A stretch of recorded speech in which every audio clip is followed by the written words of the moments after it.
In 1307, King Philip IV of France moved against the Knights Templar. The order was arrested, accused, searched, and broken. But when the dust settled, one mystery refused to die. If the Templars were so wealthy, where did their treasure go? Was it seized by the king, hidden before the arrests, transferred through the church, or was the treasure never what legend claims? The popular version is almost impossible to resist: a hidden chest beneath a chapel floor, a secret map folded into a monastery wall, gold carried away before royal officers reached the door. These images are powerful, and they are part of why the Knights Templar still hold such a grip on the imagination. But the colder historical problem is stranger. The surviving record does not clearly show one single missing hoard. It does not give us one obvious treasure room opened too late, or one great pile of gold that vanished from the books. Instead, it gives us arrests, accusations, property seizures, contested confessions, scattered administration, and silence in exactly the places where legend wants certainty. So this story has to be followed carefully. Fact is not the same as theory. Legend is not the same as evidence. Speculation may be fascinating, but it cannot be treated as proof. The Templar treasure is one of those mysteries where the myth can easily outrun the documents. To understand what may have happened, we have to begin not with a chest of gold, but with a king under pressure. Philip IV was not simply a medieval ruler wearing a crown. He was a monarch trying to strengthen the French state, raise money, and pull authority toward himself. In his world, power was divided among nobles, church institutions, cities, military orders, and old privileges that did not always bend easily to royal command. A king could be powerful and still face limits. He could issue orders and still confront institutions that answered to other loyalties. The Knights Templar stood directly inside that complicated world. They had begun in the crusading movement as a religious military order, sworn to protect pilgrims and serve a Christian cause in the East. Over time, they became far more than battlefield knights in white mantles. Across Europe, they held estates, houses, farms, rights, rents, and valuable property. Their network crossed borders. Their reputation made them useful to rulers, nobles, merchants, pilgrims, and church authorities who needed trusted hands in an uncertain age. That is where the treasure mystery becomes more interesting. The Templars were not only guarding swords and relics, they managed land revenues. They stored valuables, they arranged transfers, they handled deposits and credit in ways that made sense for the medieval world.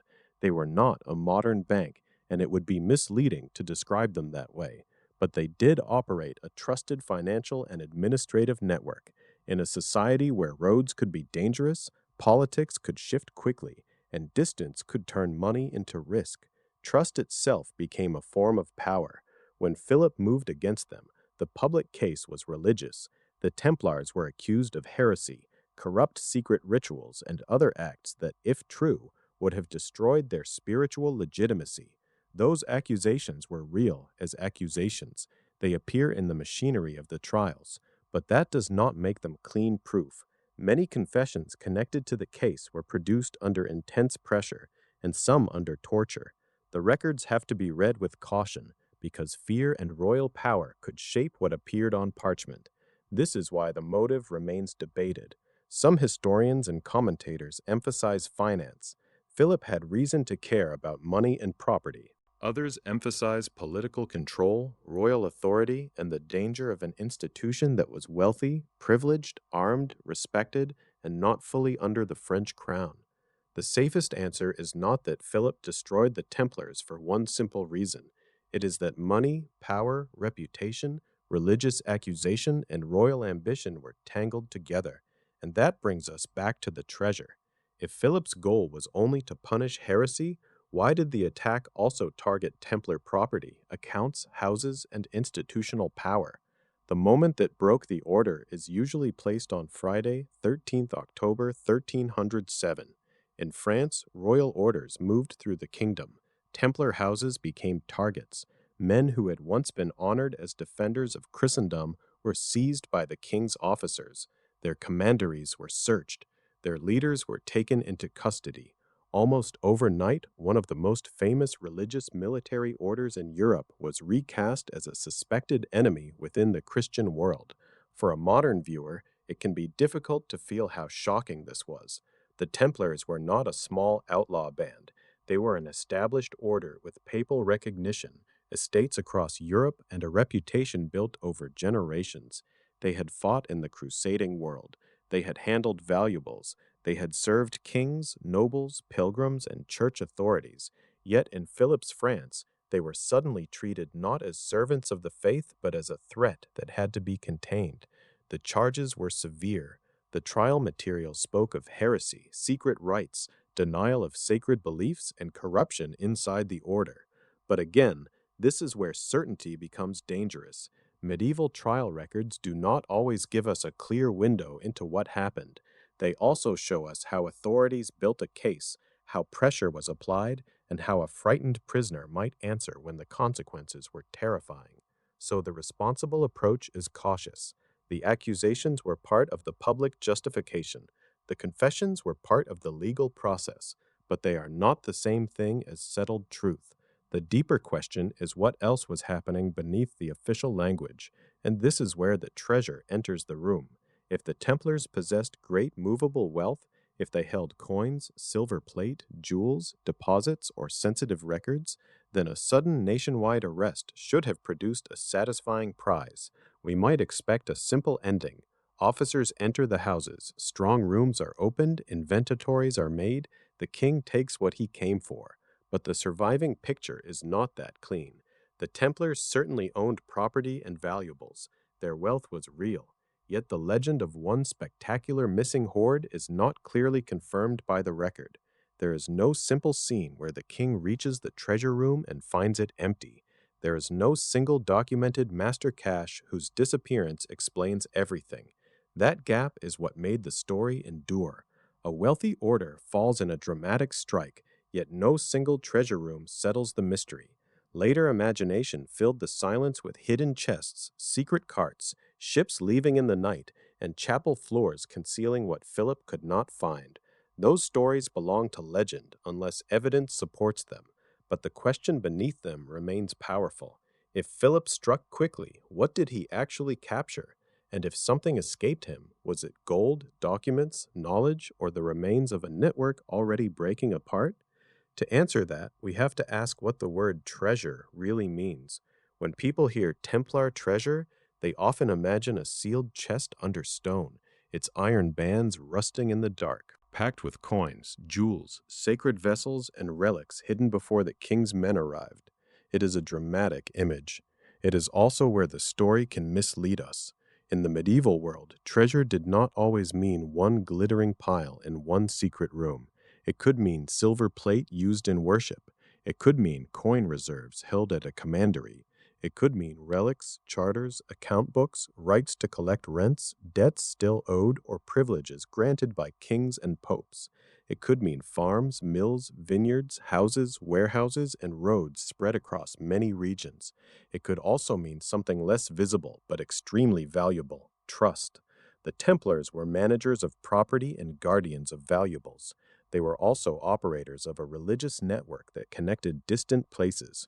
Pilgrims and rulers could use that network to move value without carrying every coin across dangerous roads. Again, that does not make them bankers in the modern sense, but it does mean their wealth was partly physical, partly legal, partly administrative, and partly based on reputation. If royal officers searched Templar houses expecting gold, they may have found movable valuables in some places, but much of the order's true wealth would have been locked into land and income. A field could not be smuggled away in the night.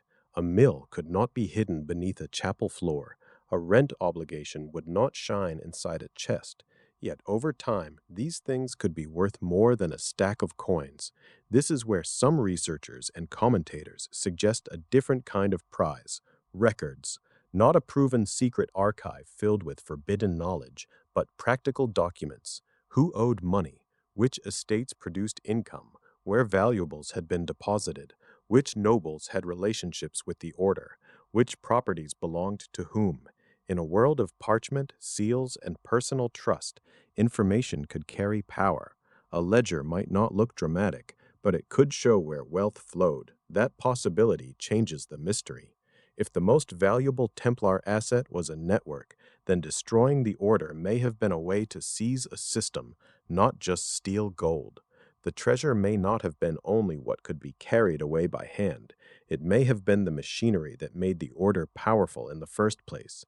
And if Philip understood that, then his attack was not merely an assault on accused knights. It was an attempt to break open a structure of property, obligations, credit, loyalty, and influence.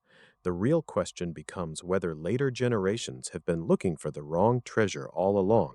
After the order was broken, there was no neat ending where a king opened a vault and revealed the answer. Instead, the fate of Templar wealth seems to divide into several possibilities. Each is plausible in part. Each is limited by what the surviving evidence can prove. The first possibility is the most direct. Some valuables were seized by royal officers. When Philip moved against the order in France, he was not only arresting men, he was also targeting houses, accounts, goods, rights, and property attached to a powerful institution. Movable wealth, documents, animals, stores, weapons, and money could be taken quickly if officials reached them first. That does not prove the discovery of a legendary master hoard.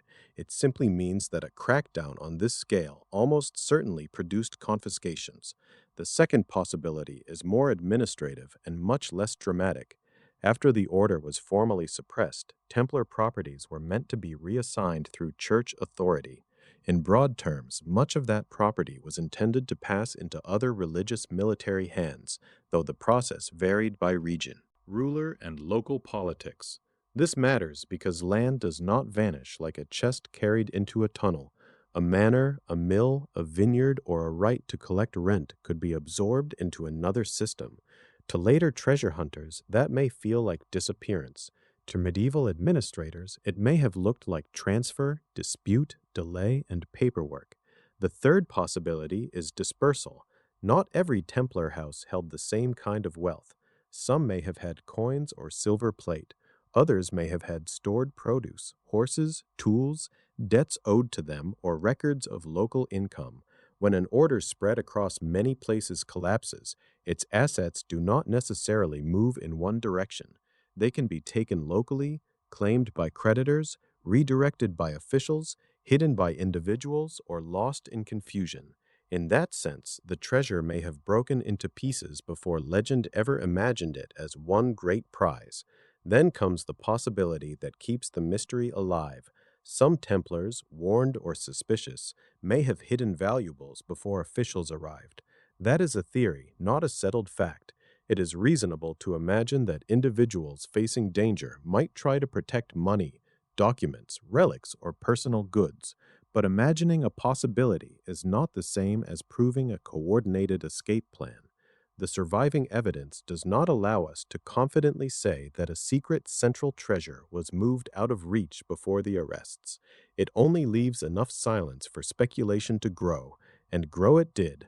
Later tradition gives us stories of Templars treasure ships, secret routes, hidden vaults, chapel floors, coded maps, and survival networks operating in the shadows. In these legends, the Templars do not simply fall. They escape with something too valuable for Philip to find. The stories are powerful because they complete the drama in a satisfying way. A rich order is betrayed. A king reaches for its wealth. Loyal brothers slip away in the night. Somewhere, beneath stone or across the sea, the treasure waits. But legend is not confirmation. These stories belong to the afterlife of the Templars, where history, folklore, and wishful thinking often blend together. They may preserve memories of fear, movement, and local hiding. They may also be later inventions shaped by the romance of a fallen order. Without solid evidence, they cannot be treated as proof of a vanished super treasure. The final possibility is the least glamorous, but maybe the most important. Perhaps the treasure was exaggerated by later imagination. The Templars were wealthy, but medieval wealth was complicated. It was land, rent, privilege, credit, trust, and access. If later generations expected mountains of gold, the records were almost guaranteed to disappoint them. A scattered trail of confiscated goods, reassigned estates, disputed claims, and missing documents does not feel like an answer. It feels like concealment, even when it may simply be the shape of medieval administration. That is why the myth survived. The fall of the Templars had everything a treasure legend needs: secrecy, wealth, royal violence, religious accusation, dramatic trials, and sudden collapse. Even if some wealth was seized, even if some was transferred, even if some was hidden locally, the story still feels unfinished. The record does not satisfy the reputation. In the gap between what people expected and what can be proven, the Templar treasure became something larger than money. So what really happened to it? The most responsible answer is less cinematic than the legend, but more revealing. Some Templar wealth was likely confiscated during the raids and investigations that followed Philip's move against the order. Some property was meant to be reassigned through church authority. Some assets may have been absorbed locally, delayed by politics, disputed by claimants, or lost inside the ordinary confusion of medieval paperwork. And yes, it is possible that movable valuables were hidden, moved, or protected by people who saw danger coming. But that is not the same as proving that one vast secret hoard escaped into the shadows. The hidden super treasure remains a legend, or at best a speculation. It survives because the story feels as if it should have a chest at the center of it. A powerful order rises across Christendom. It gathers land, coin, credit, reputation, and trust. Then a king strikes suddenly. Accusations explode, leaders are imprisoned, and the institution is dismantled. The human mind wants a final object, a vault, a map, a stone floor that can be lifted to reveal the truth. But the surviving historical problem is more complicated. The Templars were wealthy, yet their wealth was not always a pile of gold waiting in one room. It could be rent from land. It could be rights, privileges, debts, records, promises, and relationships. It could be the ability to move value across distance because people trusted the seal, the house, and the reputation of the order. If that is true, then the greatest Templar treasure may not have vanished in a single night. It may have been broken apart, reassigned, seized, disputed, and absorbed until later generations could no longer recognize it as treasure at all. That brings us back to Philip IV. The public case against the Templars was built around grave religious accusations. Many of those accusations are now treated with caution because confessions and trial records from that world were shaped by pressure, fear, and politics. Behind the public language of heresy, another pattern appears. Philip was a king trying to strengthen royal power. He faced financial strain. He had reason to resent institutions that operated with privileges beyond ordinary royal control. The Templars were not just knights, they were a network. Perhaps the answer Philip never gave us is this: he did not need to find one perfect treasure room to benefit from destroying the order. Breaking the Templars meant breaking an independent structure of land, credit, records, loyalty, and obedience. It meant turning a famous military brotherhood into property, trial material, and political opportunity. The gold under the chapel floor belongs to legend. The deeper treasure was power. And when a powerful order disappears, the final mystery is not only where its riches went, it is who inherited its power and who benefits from the story people tell afterward. The Templar mystery does not end with a chest being opened. It ends with a warning about history itself. Sometimes the most valuable treasure is not the thing that glitters. Sometimes it is the system that tells people where to kneel, who to trust, what to owe, who gets to write the record after the fall.